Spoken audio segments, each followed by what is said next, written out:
Eu gostaria de extrair alguns princípios da carta aos Coríntios, para a gente fazer alguns ajustes em nós, como discípulos e como igreja. Então, por favor, vamos abrir em 1 Coríntios, capítulo 1, e vamos procurar extrair dali alguns princípios para a nossa vida, coisas bem práticas que vão orientar e ajustar o nosso dia a dia. 1 Coríntios capítulo 1, versículo 1. Paulo, chamado pela vontade de Deus para ser apóstolo de Jesus Cristo, e o irmão Sóstenes, a igreja de Deus que está em Corinto, aos santificados em Cristo Jesus, chamados para ser santos, com todos os que em todo lugar invocam o nome do nosso Senhor Jesus Cristo, Senhor deles e nosso, graça a vós outros e paz da parte de Deus, nosso Pai, e do Senhor Jesus Cristo. Irmãos, quem está escrevendo essa carta? Paulo. Ele está escrevendo para quem? Para a igreja que está na cidade de Corinto. Olha o versículo 2 aí, ó. A igreja de Deus que está em Corinto. Aí eu te pergunto, com base no que você acabou de ler, quantas igrejas tinha na cidade de Corinto? Uma. Como você sabe disso? Porque está escrito a igreja de Deus que está em Corinto. Se minha professora de português estivesse aqui, ela ia falar que a é artigo definido no singular. Feminino. Feminino no singular. Obrigado. Isso diz respeito que tinha uma só igreja naquela cidade de Corinto. Todos os filhos de Deus daquela cidade congregavam juntos e formavam a única igreja que tinha naquela cidade. Com isso nós aprendemos, irmãos, um princípio aqui, que a natureza original da igreja é uma só, em cada cidade. A única distinção que a Bíblia faz de igreja é geográfica. A igreja que estava na cidade de Corinto, a igreja que estava na cidade de Antioquia, a igreja que estava na cidade de Éfeso, a igreja que estava na cidade de Tessalônica. Amém? Próxima pergunta. Qual era o nome dessa igreja? Não tinha nome. Igreja. Olha aqui, versículo 2. A igreja de Deus, que pertence a Deus, que está na cidade de Corinto. Não tem nome. Com isso nós aprendemos um segundo princípio aqui. A natureza original da igreja não tem nome próprio. É só igreja. Ponto final. Nenhum líder católico ou evangélico está autorizado por Deus para colocar nome na igreja. Isso seria usurpar a natureza original da noiva de Cristo. Ele não pôs o nome na sua noiva, ele não denominou ela.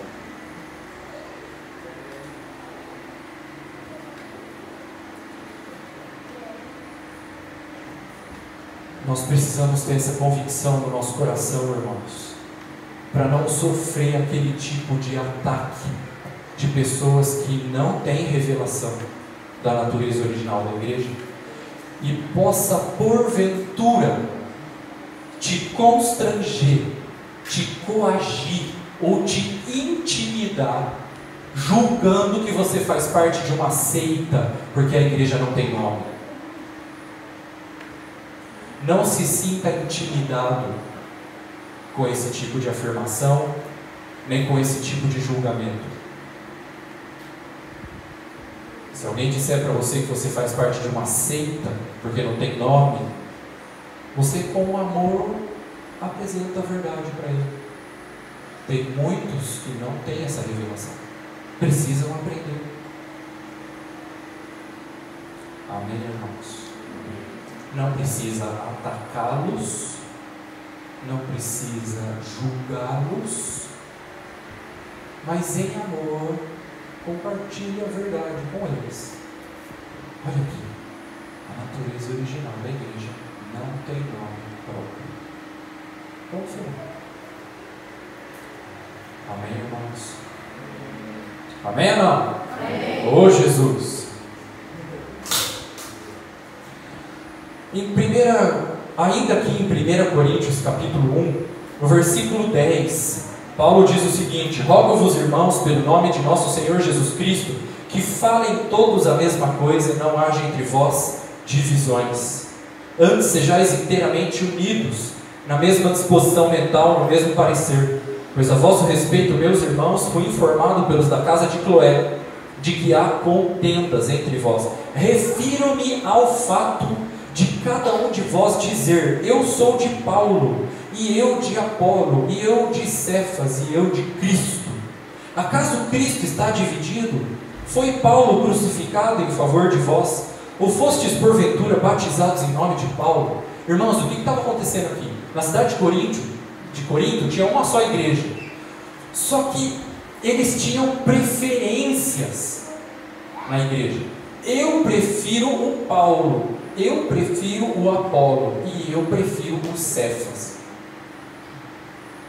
Qual é o problema de ter preferências por esse ou por aquele? O problema é que por trás das preferências está a semente da divisão, escondida e camuflada ali. Com isso, irmãos, nós aprendemos a não fazer preferências por um ou por outro. Nós preferimos todos de igual modo. Eu não prefiro o Braz, eu não prefiro o Arnaldo do que o Jadson. Eu prefiro todos de igual modo, porque todos somos irmãos e vivemos em unidade. Amém, irmãos? Vamos pular agora para o capítulo 12. 1 Coríntios capítulo 12, versículo 13. Paulo continua o assunto da unidade aqui. Pois em um só Espírito todos nós fomos batizados em um corpo. O que é o corpo? A igreja. Em 1 Coríntios 12, aqui ele fala que nós somos o corpo de Cristo, os membros do corpo de Cristo. Então é isso que ele está falando aqui, pois em um só Espírito todos nós fomos batizados em um corpo, no corpo de Cristo, que é um só. Agora, olha as pessoas que foram batizadas. Olha aí, judeus, gregos, escravos, livres. Mas a todos nós foi dados beber de um só Espírito. Irmão, você imagina, aqui nessa igreja tinha judeu, tinha grego, tinha escravo, tinha livre, tinha gente de todo tipo. Sabe o que é isso? Igreja. Igreja são pessoas diferentes, que agora em Cristo Jesus vivem em unidade. Então, irmãos, todos nós como igreja, nós podemos conviver juntos, uns com os outros em unidade, indiferente da nossa cor da pele, indiferente da nossa cultura, da nossa criação, ou da nossa classe social. Na igreja, irmãos, aluno e professor são um e convivem juntos, casados e solteiros, brancos e negros, rico e pobre, judeus e gregos, escravos e livres, são um, vivem em unidade. Isso é igreja. Não interessa a sua cor da pele, não interessa o seu poder aquisitivo. O que interessa é que eu e você somos um em Cristo, porque nós somos batizados no mesmo batismo. Não há força no universo que pode nos separar. Porque nós somos batizados em nome de Jesus. O nome sobre todo nome. Você não precisa se sentir excluído, você não precisa desprezar o outro, você não precisa julgar o um, porque todos nós somos um em Cristo Jesus. Você que come não precisa desprezar o que não come. Você que não come não precisa julgar o que come. Todos nós somos um em Cristo Jesus. Indiferente de todas essas coisas, tratamos a todos com respeito, amamos a todos de igual modo, servimos a todos de igual modo, abraçamos a todos de igual modo, sem acepção de pessoas. Amém, irmãos? Amém. Nós somos um em Cristo. Amém? Você quer dizer para a pessoa que está do seu lado, nós somos um?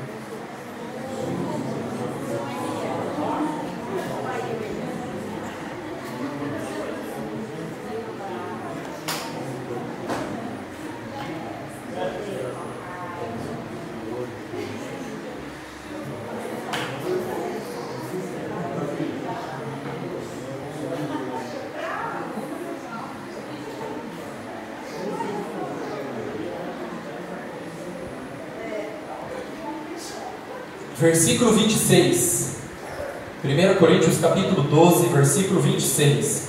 De maneira que, se um membro sofre, todos sofrem com ele. E se um deles é honrado, com ele todos se regozijam. Irmãos, olha só. Cada um de nós aqui somos membros do corpo de Cristo. Portanto, somos membros também uns dos outros. Somos membros desse mesmo corpo. E quando um membro padece, nós sofremos com esse membro. Mas tem uma coisa aqui. Quando Paulo escreveu isso, ele não estava escrevendo para um grupo da cidade. Ele estava escrevendo para a igreja da cidade de Corinto. De modo que se algum irmão que não congrega conosco sofre, todos nós sofremos com ele. Paulo não estava aplicando isso a um grupo. Ele estava escrevendo uma carta para a igreja da cidade. Se nós não temos revelação disso, nós viramos a denominação do propósito eterno de Deus. A denominação dos discípulos. Fechado. Ninguém chega perto de nós. Nós não nos misturamos com ninguém. Misericórdia. Que Deus nos perdoe de todo ar exclusivista. Nós precisamos servir os irmãos aqui dessa cidade. Não podemos ficar fechados aqui, enfiado numa caverna. Nós precisamos servir os irmãos. É vontade de Deus. Não tenha medo de ter comunhão com os irmãos. Tenha medo de se isolar deles. Tenha medo de se fechar teu coração para eles. Porque Deus não se agrada disso. Amém, meus irmãos? A gente sabe que é da vontade de Deus a unidade da igreja. E a gente sabe que isso vai acontecer. É nosso dever cooperar com isso, indo ter com os irmãos. Servindo quando tiver oportunidade. Lembra de João 13,14? Jesus lavou os pés dos discípulos. Ele falou assim: se vocês me chamam Senhor e Mestre, e vos lavei os pés, vocês também devem lavar os pés uns dos outros. Mas Jesus não estava falando isso para ele ficar só lavando os pés só entre os 12 ali, mas só serve entre vocês 12 só. Se chegar mais gente, se tiver alguém, não serve não, se fecha só entre os 12. Jesus não falou isso para eles. Nós precisamos estar abertos a servir no que for necessário. No que for necessário, nós precisamos servir. Sem esperar a expectativa também. Sem expectativa nenhuma. Precisamos servi-los. Porque assim nós seremos semelhantes a Jesus. Nós não queremos ser semelhantes a Jesus no quê? No serviço. Aleluia. O serviço é uma semelhança, uma característica de Jesus que o Senhor quer imprimir em nós. Jesus serviu todo mundo, ele não fazia acepção de pessoas, não. Quem tiver para servir, ele servia, sentar, comer, ele serve, ama, e ora, e abençoa, e proclama. Atos 10, 38, fala que Jesus andava por toda parte fazendo bem, curando a todos. Ele não selecionava quem ele ia curar, ele não selecionava quem ele ia pregar, quem ele ia servir. Era todos. Nós vamos ter visão, irmãos. Seja tradicional. 1 Coríntios capítulo 14.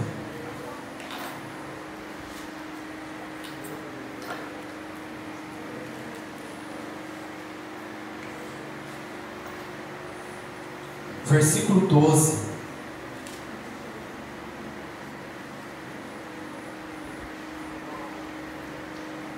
Assim também vós, visto que desejais dons espirituais, procurai progredir para a edificação da igreja. Aqui ele está ensinando sobre os dons, irmãos. Nós vamos procurar os dons. Qual é o teu? Você já descobriu? Você, como um membro do corpo de Cristo, você tem pelo menos um dom. Qual é? Já descobriu ele? Precisa descobrir, meu irmão. Ele está falando aqui, ó. Visto que desejais dons espirituais, procurai progredir. Para quê? Para edificar a igreja. Com isso eu quero já deixar uma tarefinha aqui para você. Você vai estudar na sua casa. Romanos capítulo 12. Anota aí.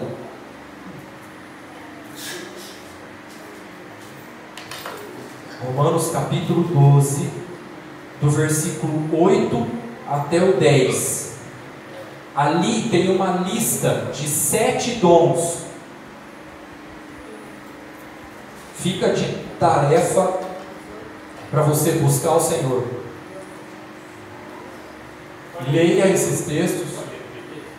Romanos capítulo 12, do 8 ao 10. 1 Coríntios 12, mais uma lista aqui para você. 1 Coríntios 12, do 8 ao 10 também. Tem uma lista de 9 dons. Agora, olha só. Nesse versículo aqui que a gente leu, ele está falando o seguinte, ó. Assim também vós, visto que desejais dons espirituais, procurai. Irmão, ninguém vai fazer isso por você, ninguém vai procurar por você, você que tem que procurar. Corre atrás, se mexe, arregaça a manga, estuda, busca, pergunta, Deus me mostra, onde está, qual é, eu quero.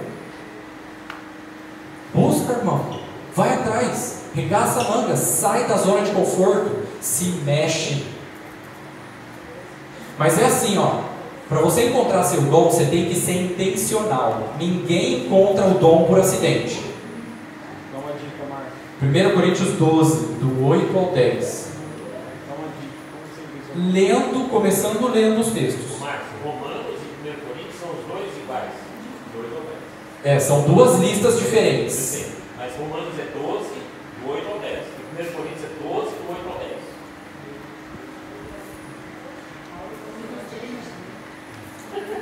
Paulo é Meio metódico.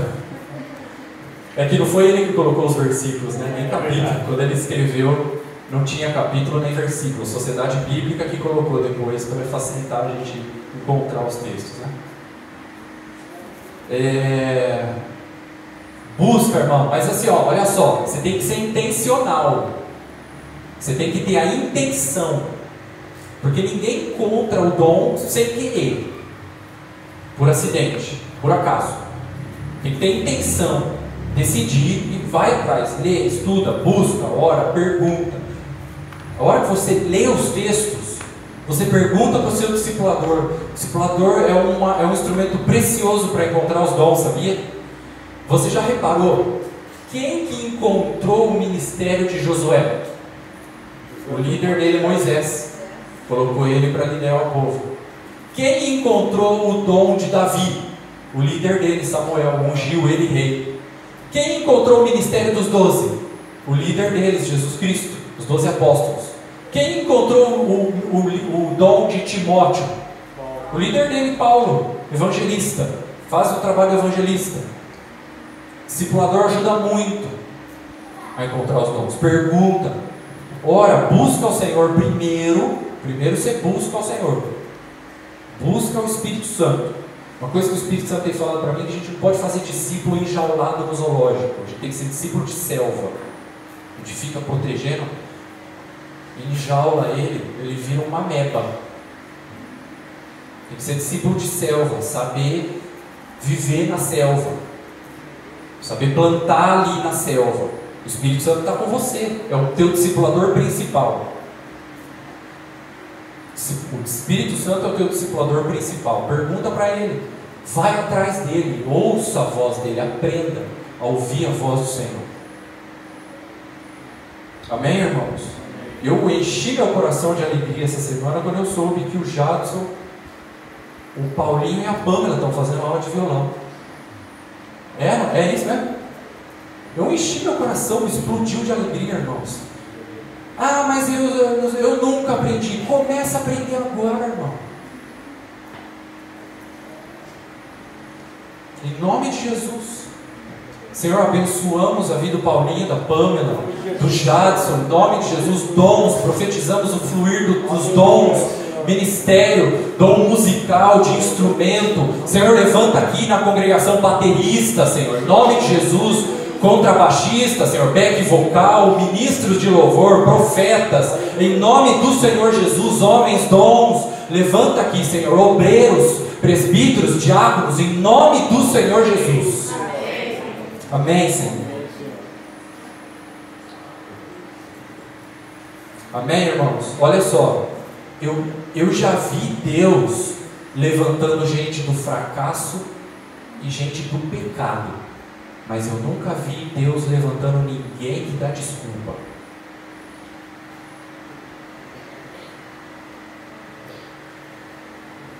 Deus não levanta ninguém que fica dando desculpa. Ah, mas eu não sou isso. Ah, mas eu sou solteiro. Ah, mas eu sou casado. Ah, mas eu sou pai. Ah, mas eu tenho filho. Ah, se eu não tivesse filho. Ah, mas eu estou desempregado. Ah, mas se eu tivesse emprego. Ah, mas eu não tenho carro. Se eu tivesse carro, eu ia descobrir meu dom. Ah, mas eu não tenho tempo. Ah, mas eu não sei falar. Mas eu sou pesado de língua.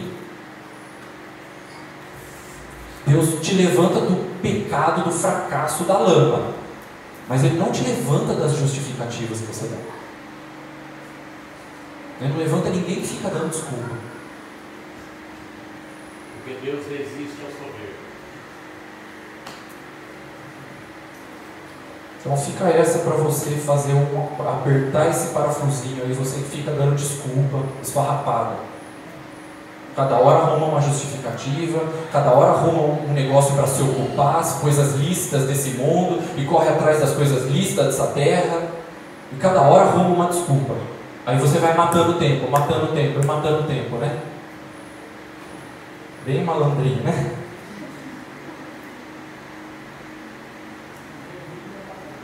Chega de desculpa, irmão. Basta. Basta com essas justificativas. Chega. Em nome de Jesus. Amém, irmãos? 1 Coríntios capítulo 15 agora. Nós estamos indo na sequência. 1 Coríntios capítulo 15, versículo 33. Não vos enganeis, as más conversações corrompem os bons costumes. Irmão, cuidado com as pessoas que você escolhe que sejam suas amigas. Cuidado com quem você escolhe andar. Cuidado com quem você escolhe para que seja a sua companhia. Porque as más conversações corrompem os bons costumes. Se você anda com gente que fala palavrão, daqui a um ano você vai estar falando palavrão. Ah não, Márcio, mas eu tenho convicção, eu não, fica andando com essa pessoa um ano para você ver se você não vai estar falando palavrão. Vai te desgastando, vai te minando, vai te influenciando. Selecione as pessoas que você anda. Se você anda com gente que só fala besteira, hoje você tem fé, anda com um ateu para você ver. Um ano andando com ele, convivendo, comendo junto, conversando, frequentando a casa, sendo amigo, contando sua vida. Daqui a um ano você é ateu, você naufragou na fé. É assim que acontece. Às vezes não precisa nem de um ano. Sabe por quê? Porque você é facilmente influenciado pelas pessoas. Nós somos assim, o ser humano é assim. Nós precisamos, irmãos, construir muros em volta. Por isso que a palavra fala em Provérbios o seguinte: aquele que tem domínio próprio é como uma cidade com muros em volta. Mas sabe como que nós temos sido? Aeroporto, qualquer coisa desce. Não tem muro, não tem teto, não tem critérios nenhum. As más conversações corrompem os bons costumes. Você pode ser um discípulo de 15 anos de caminhada, pastor, anda com gente que fala palavrão, escuta a música do mundo, é ateu. Você vai ver que daqui a um ano, 6 meses, como é que você vai estar. Olha só o que fala em Provérbios, diz assim, ó: quem anda com os sábios será sábio, mas o companheiro dos insensatos se tornará mau. Quem são teus companheiros, teus amigos? Você anda com quem? Com gente insensata? Com gente que blasfema contra Deus? Com idólatra, fornicário, bebedice, gente que fuma? Daqui 6 meses você vai estar fumando. Qual provérbio é? Provérbios 13, 20.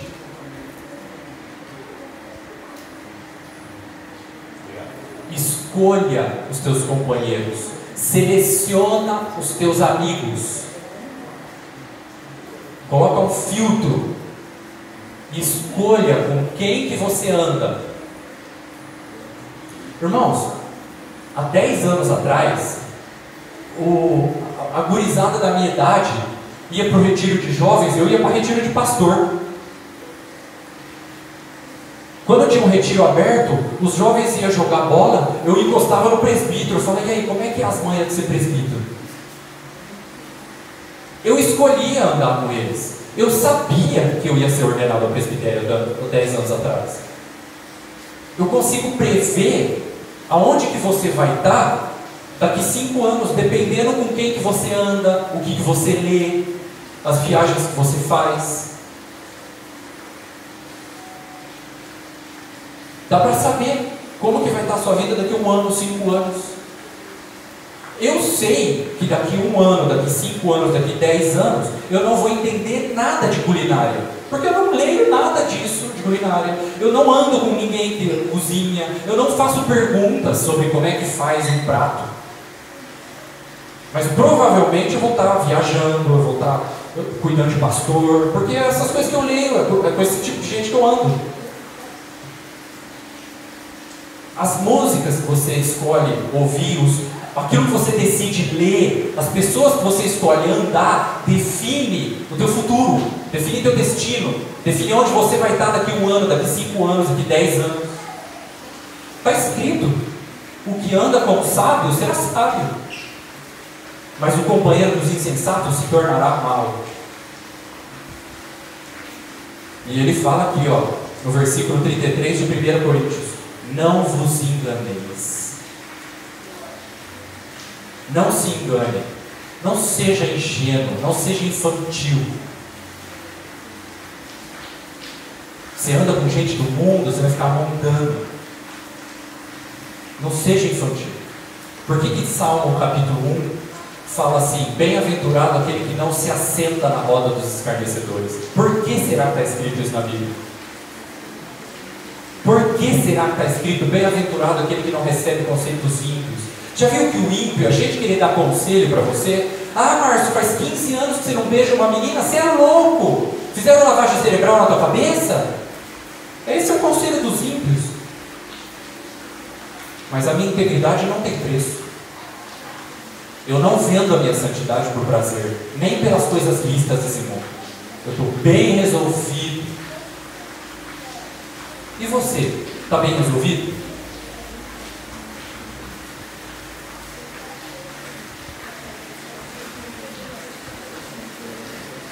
Primeira Coríntios capítulo 16, versículo 14.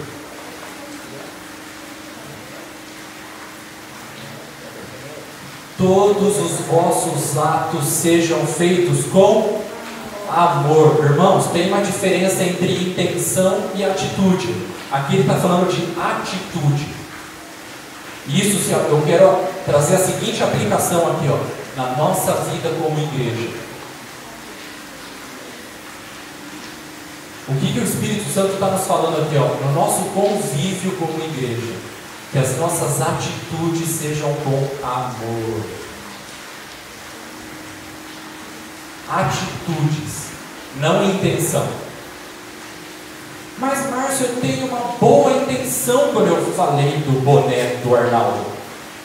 Mas você executou a tua boa intenção de uma forma errada. Isso machuca. Ele não está falando aqui de intenção, ele está falando de atitudes. Tem dois jeitos de você comunicar alguma coisa para alguém: o jeito certo e o jeito errado. Só tem esses dois jeitos. Então eu posso falar assim: ô Jadson, olha o boné do Arnaldo, você viu, é branco, pelo amor de Deus, boné branco? Ah, que é isso, Jadson? Agora, olha o outro jeito de falar. Oi, Arnaldo, boa noite. Tudo bom? Eu não acompanho assim muito a sua vida, né? Eu sei que o Braz é o seu discipulador, né? E eu vi você usando um boné branco, assim, eu não sei se você está precisando de alguma coisa, está tudo bem, eu posso te auxiliar. Bem diferente, né? E eu tenho uma pessoa para eu semear aqui na tua mente, que é um exemplo disso, o Daniel Souza. Daniel Souza não é aquele rolo compressor que passa atropelando. Já viu o Shrek, o ogro? Pau! O Daniel Souza não faz isso. Ele é um doce de pessoa.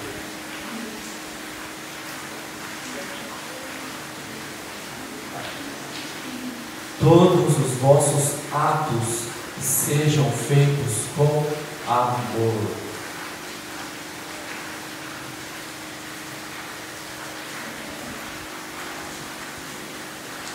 Amém, meus irmãos? Amém.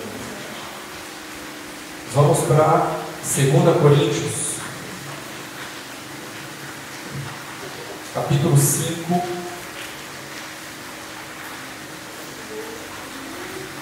versículo 14.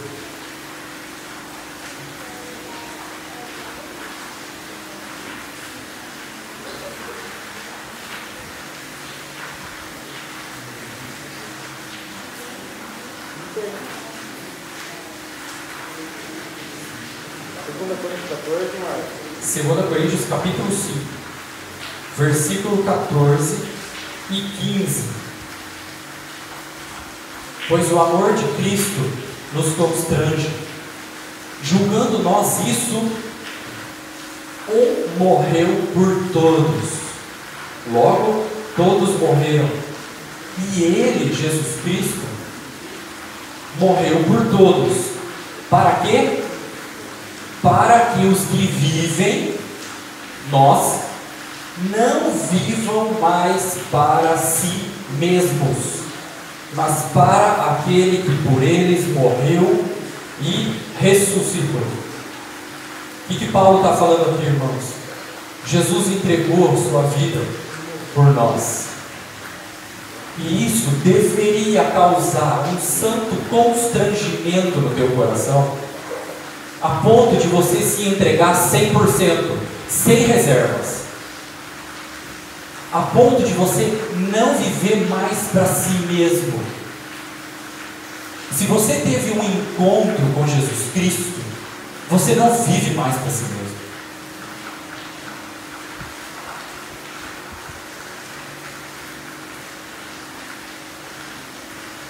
Vamos voltar para 1 Coríntios 9 para a gente entender um pouco melhor isso.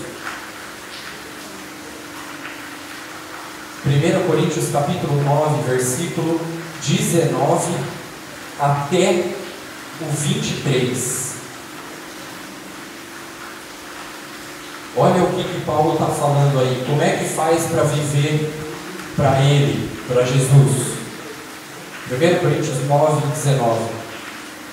Porque sendo livre, fiz-me escravo de todos, a fim de ganhar o maior número possível.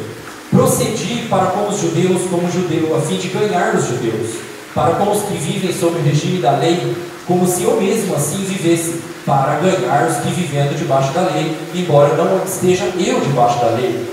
Aos sem lei, como se eu mesmo o fosse, não estando sem lei para com Deus, mas debaixo da lei de Cristo, para ganhar os que vivem fora do regime da lei. Fiz-me fraco para com os fracos, com o fim de ganhar os fracos. Fiz-me tudo para com todos, com o fim de, por todos os modos, salvar alguns. Olha o versículo 23. Tudo faço por causa do Evangelho, com o fim de me tornar cooperador com Ele.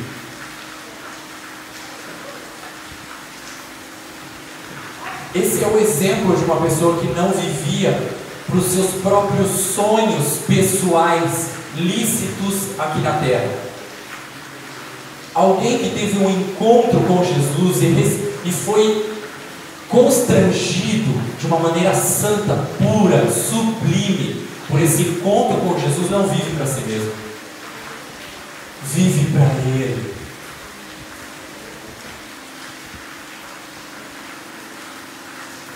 Olha o capítulo 10 aí de 1 Coríntios.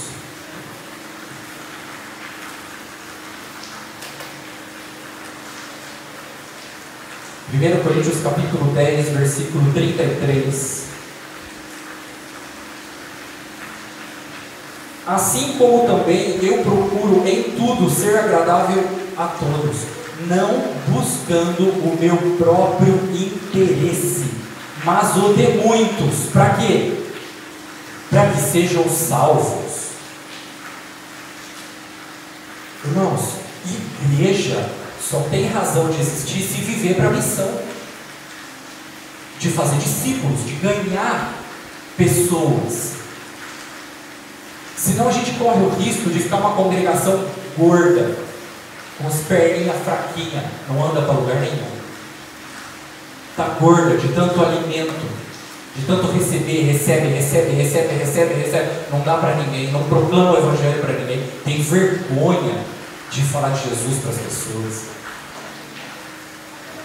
É um discípulo 007, ninguém sabe que ele é discípulo, é um discípulo secreto, ninguém sabe que ele é discípulo.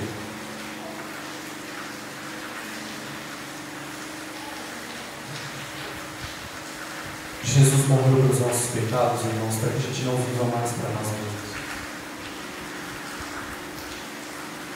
para que nós vivamos para Ele.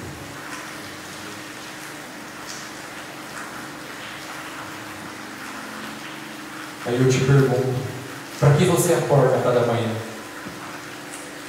Qual é a tua motivação de viver? Você vive a cada dia para realizar o quê? Você busca os seus interesses e sonhos pessoais aqui na terra, ou você busca os interesses de Deus? Você vive para si mesmo, ou você vive para Deus? Você vive para realizar o seu propósito, ou o propósito eterno de Deus? O que você faz para cooperar com o Evangelho? Você tem vergonha de falar para as pessoas que você é um discípulo de Jesus?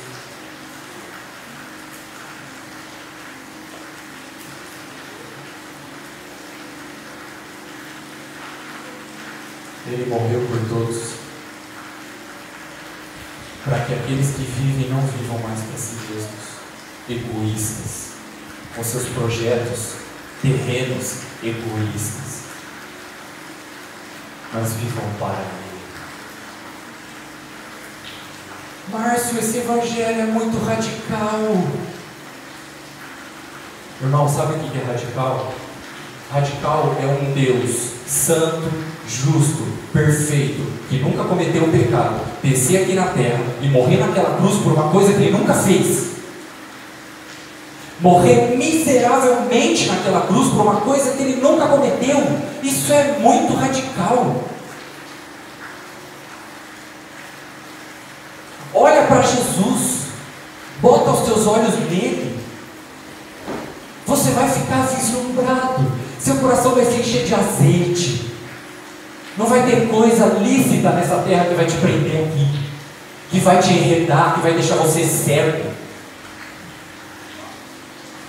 Quando a gente olha para Jesus, nosso coração fica como aquele coração da noiva prudente, e o Espírito e a noiva dizem: vem, eu quero te ver. Sabe como que é o espírito da virginécia?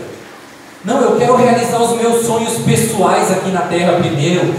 Eu não quero que Jesus volte agora não. Primeiro eu quero casar, realizar meu sonho. Esse é o coração da virginécia. Não tem azeite, não tem interesse no noivo. Quer ir para o céu só porque sabe que no inferno é pranto e ranger de dentes. Interesseira. Mas quando nós olhamos para Jesus, nós nos apaixonamos e vivemos para Ele. Eu quero fazer a vontade do meu Pai. Eu amo meu Pai.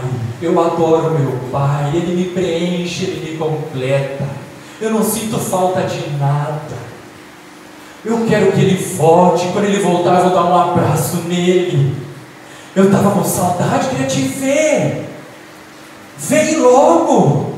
Eu quero te amar, eu quero me jogar aos teus pés. Quando nós olhamos para Jesus, não tem renúncia difícil demais. Quando nós olhamos para Jesus, não tem cruz pesada demais. Porque nós consideramos tudo como refúgio para ser achado nele. Olha para Jesus. Aqueles que olham para Jesus ficam com um coração constrangido por tanto amor e não vivam mais para si mesmos, se entrega por completo, sem medida, sem reserva, entrega total.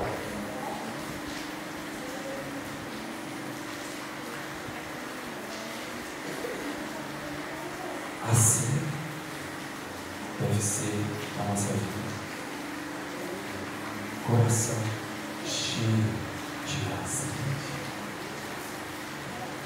Na presença do Senhor existe plenitude de alegria, delícias perpetuamente. Com o que você se alegra? O que te faz feliz?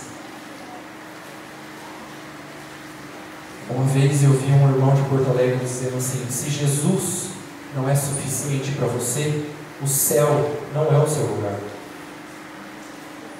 Porque no céu só vai ter Jesus.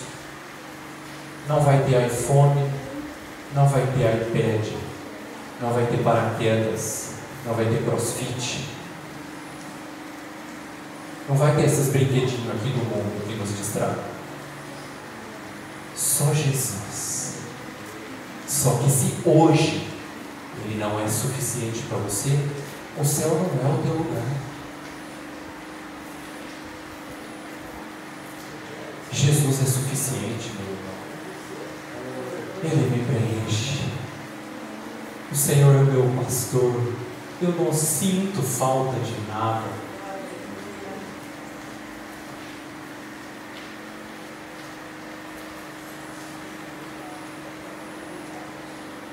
O amor de Cristo nos constrange, julgando nós isso. Um morreu por todos, logo todos morreram. E Ele morreu por todos, para que os que vivem não vivam mais para si mesmos, mas para aquele que por eles morreu e ressuscitou. Amém, meus irmãos. Vamos parar por aqui.